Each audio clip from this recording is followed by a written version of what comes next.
Benvingudes i benvinguts a una nova entrega de La vida que habito. Soc la Yanei Salgado, la vostra anfitriona en aquest espai. En aquest capítol 13 de la temporada Explorant el Yoga Iyengar tenim el privilegi de conversar amb una mestra amb una llarga trajectòria dins el Yoga Iyengar a Catalunya. La Montserrat Fortuny és d'aquelles professores que han dedicat la seva vida al yoga amb passió i entrega. Va començar la seva pràctica l'any 1974, amb només 19 anys, i el 1980 va fundar la seva pròpia escola a Reus, un espai que ha format generacions de practicants. El seu camí dins el Yoga Iyengar la va portar a formar-se amb en Faek Virya, a estudiar al RIMI i a rebre al seu propi centre la visita de BKS Iyengar l'any 1996, una fita que va marcar tant la seva història com la de la seva escola. Avui dia, a més de ser una mestra amb una gran trajectòria, continua explorant i aprofundint en la seva pràctica amb la mateixa curiositat i compromís de sempre. Acompanyeu-nos en aquesta conversa per conèixer més a fons el seu recorregut, la seva mirada sobre el yoga i les experiències que han marcat el seu camí. Benvinguda, Montserrat. Moltes gràcies per ser aquí i per compartir les teves vivències amb nosaltres.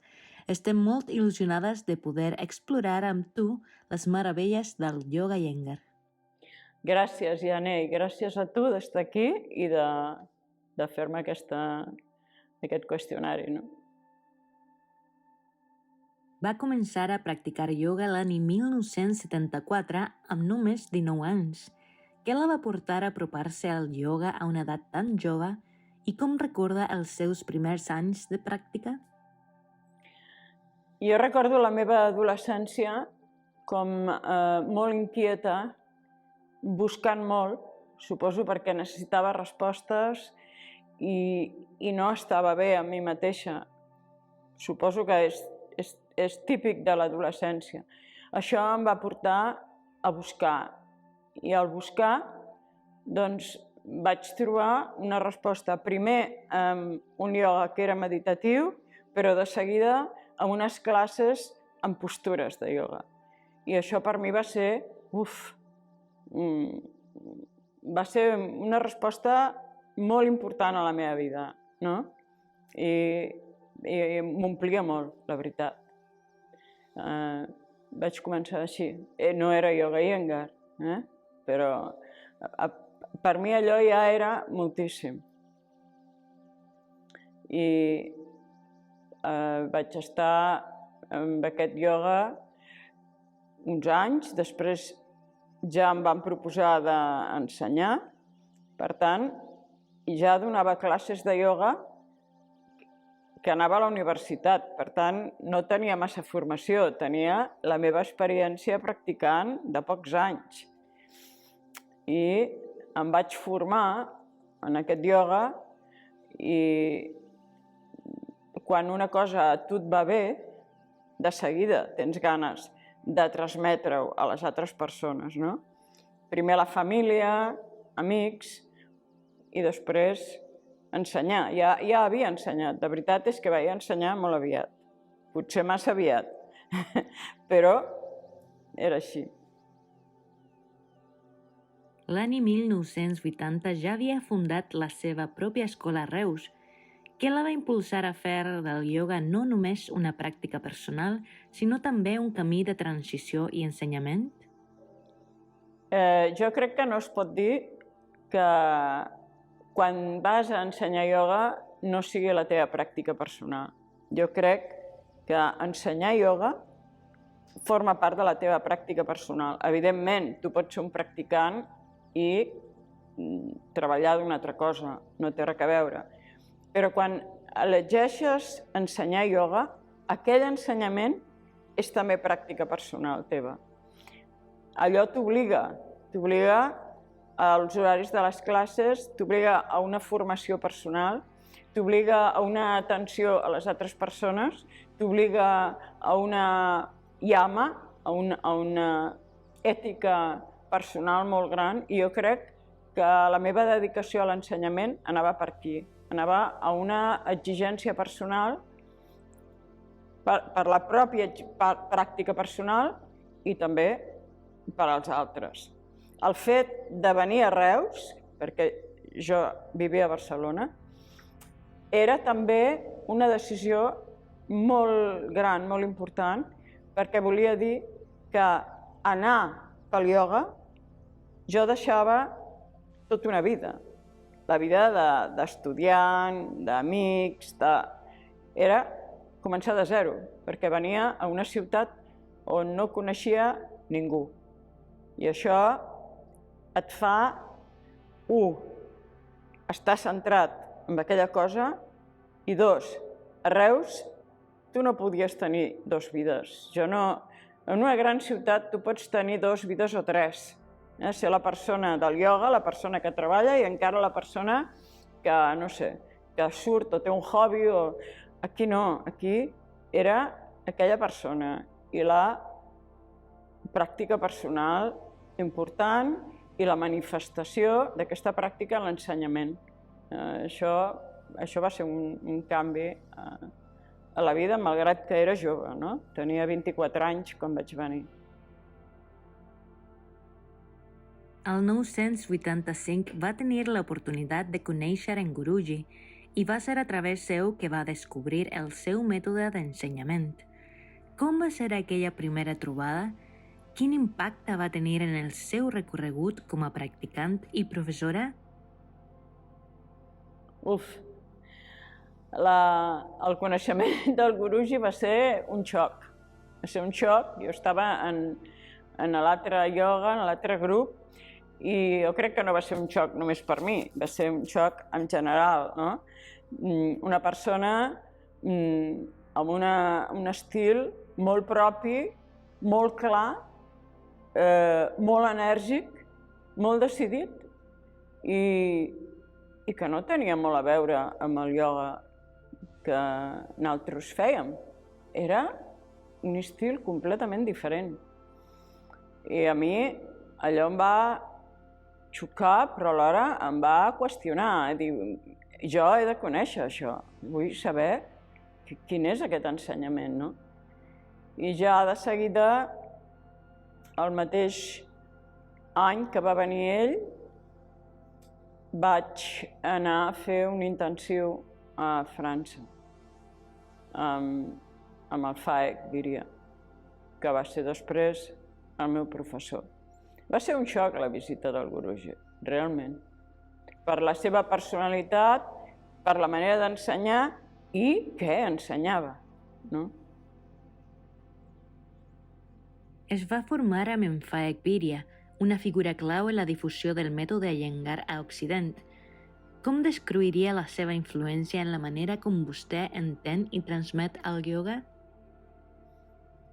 Jo crec que Faek Birya ha sigut clarament el meu formador, el meu professor i qui m'ha ensenyat, podem dir tot, no? Però sobretot el que jo conec i també l'estil. Jo crec que el Faek tenia un ensenyament clar, precís i rotund. Et feia anar a l'acció d'una manera intensa. Et dirigia molt bé amb la seva veu, amb les seves paraules i et feia que després, quan tu practicaves pel teu compte, senties la seva veu. Jo crec que això és molt bo, perquè quan tu vas a un professor, evidentment que no vas a fer el que ja saps, vas a fer allò que no saps.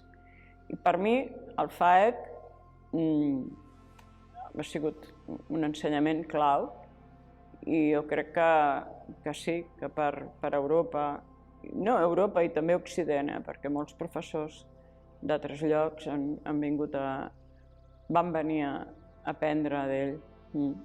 Era un alumne molt proper al Guruji. Era un sisya, un bon deixeble. Ha visitat el Rimi en diverses ocasions i ha conegut figures fonamentals del linatge Iyengar. quins aprenentatges o moments memorables ha viscut a l'institut que encara ressonin en la seva pràctica i ensenyament? Sí, l'institut d'entrada és un lloc xocant, completament dedicat a la pràctica i on hi ha grans professors. Clar, quan jo vaig conèixer l'institut hi havia el Guruji, hi havia el Gitaji, també hi havia Prashant. Per mi, Gita va ser una descoberta. Podia fer una classe amb moltes persones, però veia realment què passava allà en un racó de la sala. També amb totes les seves explicacions sobre una postura, l'energia en aquell ensenyament. I ja no cal dir les classes mèdiques o terapèutiques en què hi havia moltes persones en què, en principi, la primera vegada jo anava a mirar i ella em va dir no, tu mirar no, tu ja ajudar. I aquelles classes aprenies moltíssim, les classes mèdiques, que eren dures, eren dures tant per les persones, els problemes que tenien, problemes seriosos, com col·locar-los en la postura, fer servir pesos, etc. Sí, va ser sempre l'institut era el referent, no? El referent de la pràctica.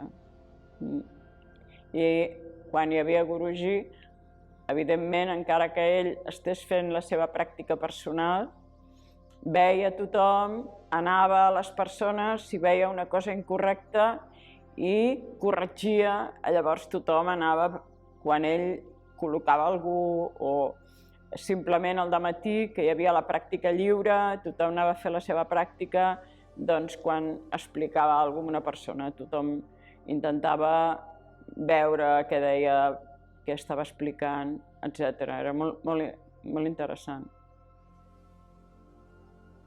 En Guruji va visitar la seva escola a l'any 1996, un esdeveniment extraordinari per a qualsevol centrallenguer. Com va viure aquell dia? Quins records en conserva de la seva presència a l'espai? Per mi era l'esdeveniment de la meva vida. Jo estava no contenta, estava que, no tocava de peus a terra. I una cosa curiosa, que me'n recordaré sempre, aquest carrer estava molt malament. La vorera estava tota feta malbé i tal. Quan vaig saber que venia el Guruji, vaig pensar, m'aniré a l'Ajuntament perquè no vull que vingui el Guruji en aquest carrer. Quina vergonya! Sense anar a l'Ajuntament, la setmana següent vaig veure que venien a arreglar el carrer. Vaig dir, ja està, no? Quan una cosa ha d'anar bé, l'univers es confabula perquè vagi bé, no? I va ser molt generós venint aquí, va ser molt maco, per mi em va donar una força i un impuls de reconeixement, no? I moltes vegades llegeixo la frase que ens va deixar quan a vegades, pel que sigui, no? Et sents insatisfet o que les coses no les has fet prou bé o el que se t'ha escapat. I practica amb amor, no? Practica amb amor, viu en ell, practica amb ell i enriu-te'n de les teves falles. Això, quan el Guruji era una persona estricta en les postures, en l'ensenyament, i que digui això, a mi em va semblar que era superpersonal, no? Sense haver-me conegut tan personalment. O sigui, va ser una frase que em serveix molt, no? Quan a vegades hi ha poca exigència o et sembla que quan no has fet una cosa bé, aquesta frase és important. Jo crec que va ser un abans i un després, no? Al centre de la visita del Guruji. Què creu que va significar per a la comunitat de practicants de Reus el fet que Anna Iyengar reconegués i homologués oficialment la seva escola? Va ser una empenta importantíssima pel centre i per mi. Clar, no és el mateix, ets professor, però sentir-te suportat i convoiat per al Guruji, no? Té alumnes que practiquen amb vostè des de fa més de 25 anys. Què creu que ha permès que aquestes relacions es mantinguin en el temps? Bé, jo crec que en el centre el que manté les persones que continuïn venint és la pràctica. És la pràctica. Hi ha persones que venen de més de 25 anys perquè la pràctica els ajuda. No perquè al centre fem el que jo en dic club, no? No fem trobades per anar a fer no sé què o per anar a fer un cafè, no. Les persones venen aquí i se centren en la pràctica i això és el que val. I una altra cosa encara més interessant és que hi ha persones que s'han mantingut venint al centre, però hi ha persones que van venir fa molts anys. Això els va servir, la pràctica del centre els va servir, el ioga Iyengar d'alguna manera o altra no l'han deixat, ha quedat allà i quan senten que necessiten tornar a practicar d'una manera dirigida, guiada i tal, tornen. Jo crec que això és molt important perquè saben que el ioga és una porta que es va obrir una mica però que es pot tornar a obrir, no és una porta tancada, no? Allò no serveix, sinó puc anar allà quan jo veig que no estic bé, no estic fi, tinc problema, etc. El ioga és una porta que sempre puc tornar a obrir. Jo crec que això és molt important i de fet és el que jo vull en el centre, no? No cal que les persones siguin constant venint sempre, poden estar un temps no venint, però saber que allò et serveix i ara torno a tirar mà d'allò perquè allò és una via personal que em pot servir, això jo crec que té molt valor en aquest món, no? I l'altra cosa és la no dependència, perquè a vegades tenim problemes o físics o psíquics i tu ets dependent. L'ensenyament del ioga Iyengar et dona eines per poder practicar tu.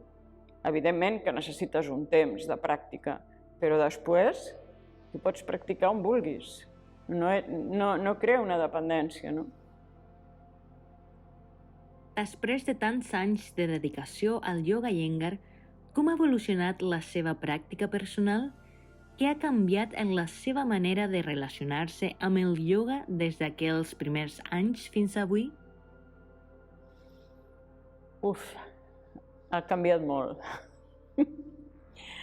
Perquè jo crec que primer el que es busca és, en aquesta pràctica de postures, entendre la nostra fisicalitat, no? Entendre la postura amb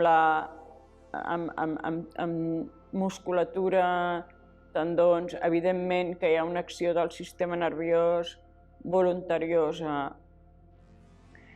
Amb l'edat, tota aquesta fisicalitat que és important, que s'ha de mantenir, que veiem que en vez d'anar a tota l'expansió de la joventut, més aviat va en un encongiment, per tant, continua sent vàlid, però jo crec que m'interessa molt aquesta mentalitat de la pràctica, o sigui, l'acció de la ment i de l'esperit. O sigui, el que diu Patanjali, no? Que el cor i Draya és allà on es troben, no? La nostra ment més elaborada, Buddhi, amb Atman. Jo crec que amb els anys el que es va olorant és això, i és això el que vols mantenir, vols cuidar i vols engrandir, no? Per tant, amb els anys canvia la comprensió. Jo no diria que canvia la pràctica, amb l'edat també les postures potser més llargues, potser postures més estables, però sobretot això, no? La ioga no és una tècnica mental, ioga no és un mindfulness, ioga té dharan, dharan passa pel mindfulness, però ioga és l'esperit humà, no? El que ens queda i que sobretot en l'experiència és joiosa, hi ha un estic bé, no? I això és una cosa que tens tendència, quan un està bé, a expandir-ho, no? Per tant, jo crec que en l'ensenyament també canvia, no? Ens podria explicar en què consisteix el procés de les mentories que fa per formar professors de Yoga Iyengar i per què considera important que els alumnes tinguin almenys 4 anys de pràctica prèvia abans de començar? Bueno, depèn del nivell de la persona, no? Però, home, la mentoria és intensa perquè hi ha d'haver un canvi, no és anar a passar un examen, és tenir el Yoga Iyengar com realment l'opció de la teva vida. Jo crec que això és la cosa. I, bueno, ja veiem que hi ha molts iogues per aquí que es diu ioga, però no és com el Yoga Iyengar, no dona la precisió anatòmica que fem al peu, que fem un genoll, que fem una cama, etc. Doncs la mentoria necessita temps. Clar, depèn de la persona. Potser hi ha persona que això ja ho porta, perquè potser no és de Yoga Iyengar, però ja està donant classes. Llavors ha de rectificar, però sempre hi ha d'haver aquest canvi. I és un canvi de mentalitat, donant a la persona l'interès perquè allò sigui prioritari, si és que realment vol ser una professora o un professor. Si no, no cal que ho faci, entens? Com va ser per a vostè compaginar la pràctica i l'ensenyament del Yoga Iyengar, que requereix tanta constància i dedicació personal, amb la maternitat i la vida familiar?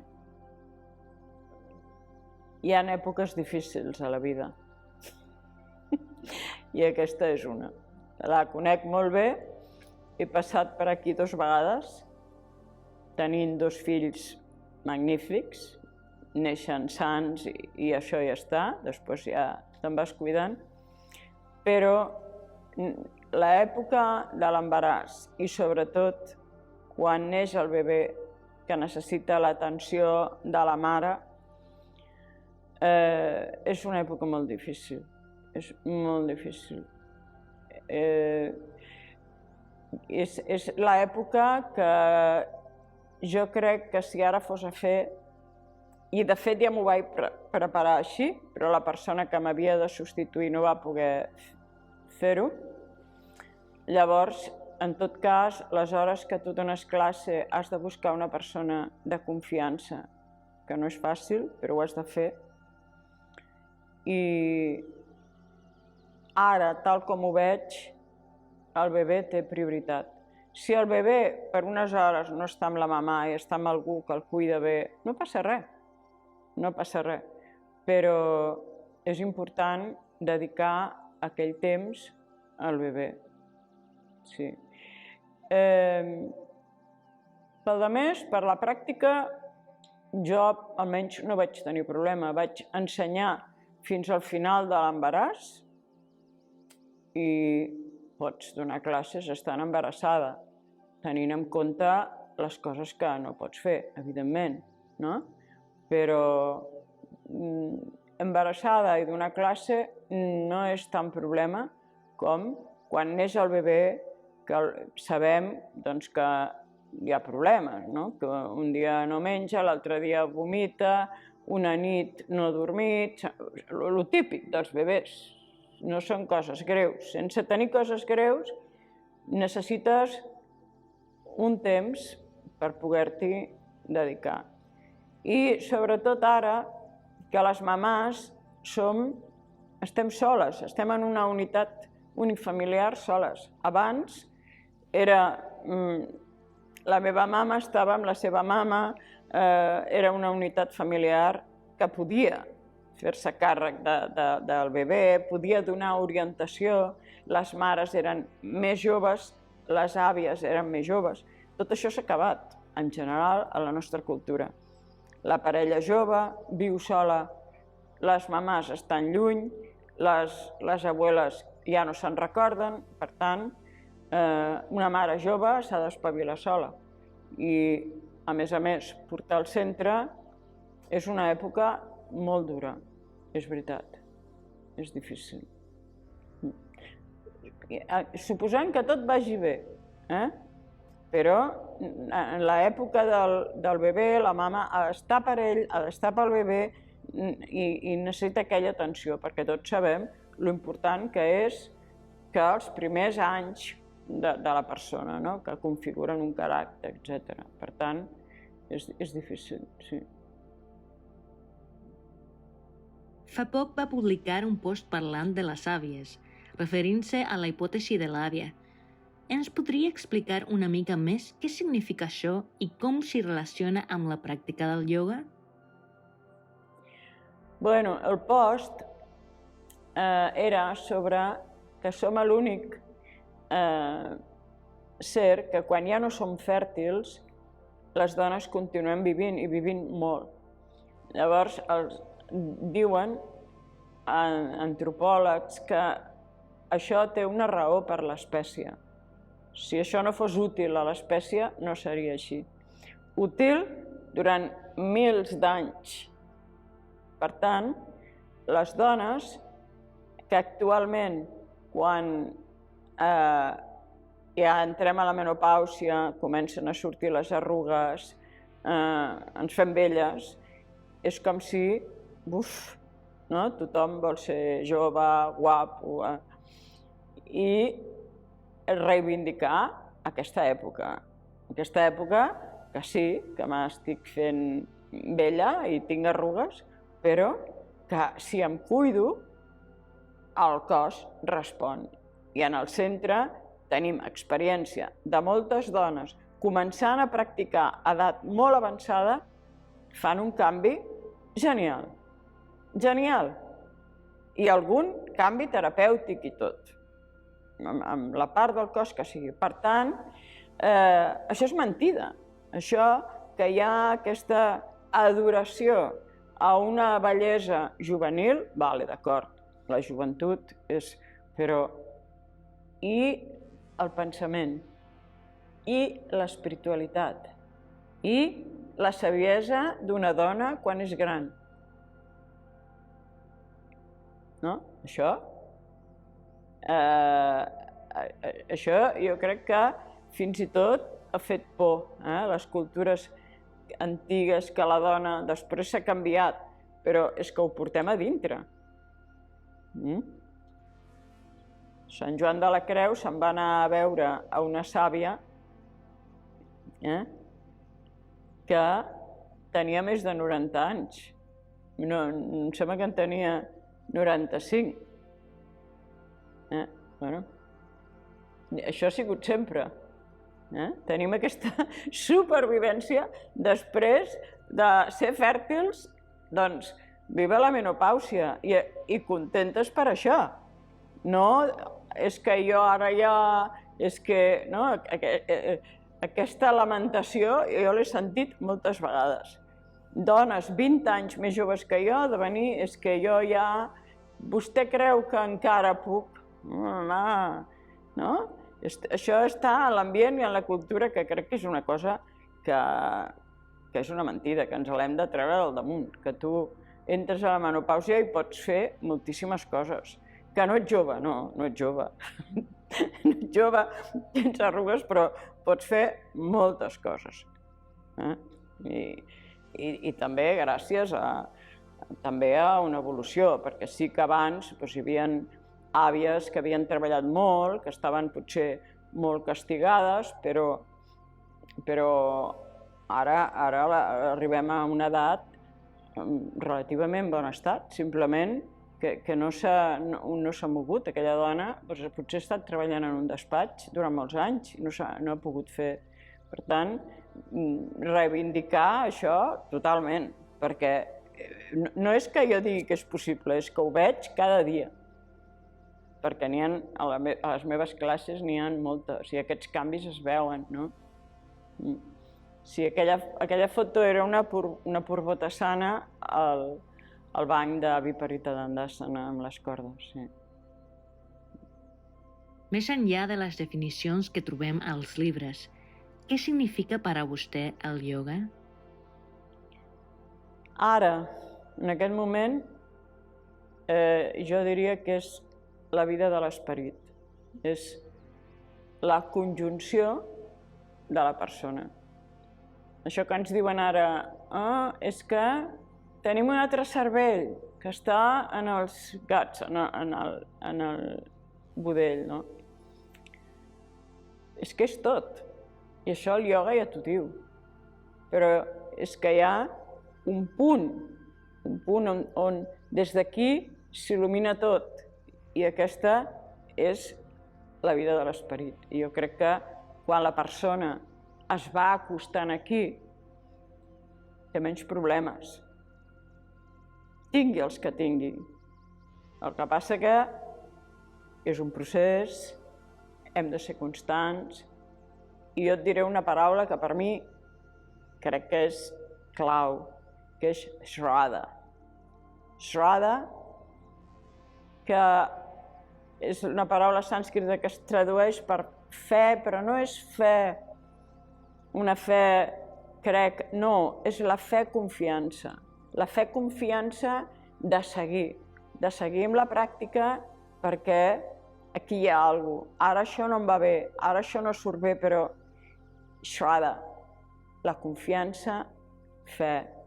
No, la pràctica no porta nowhere, enlloc, no. Aquesta paraula, per mi és clau, no? Fe, la fe, confiança.